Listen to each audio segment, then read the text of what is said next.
ముచ్చటగా civil supplies శాఖ మంత్రి 3 చోట్ల తిరిగితే 3 చోట్ల తెలుగుదేశం పార్టీ కార్యకర్తలుగా పనిచేసినటువంటి రైతాంగమే నిలదీసి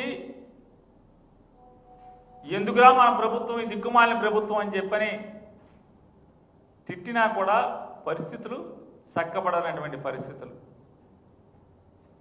కోకో, మిర్చి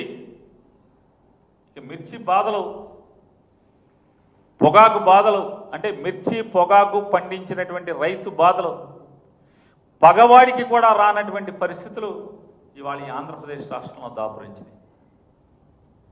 జగన్ గారు వెళ్తేనేమో నీకేం పని, నువ్వు వెళ్ళి ఏం చేస్తావు? జగన్మోహన్ రెడ్డి సినిమా సెట్టింగ్ల యాత్రలో అధికారం లేనటువంటి జగన్మోహన్ రెడ్డి గారు వెళ్తానంటేనేమో అడ్డంకులు సృష్టిస్తారు. పోనీ మీరు వెళ్తున్నారా అంటే మీలో ఒక్కడు వెళ్ళి చచ్చేవాళ్ళు లేడు, ఆదుకుని చచ్చేవాళ్ళు లేడు ఒక్కడో.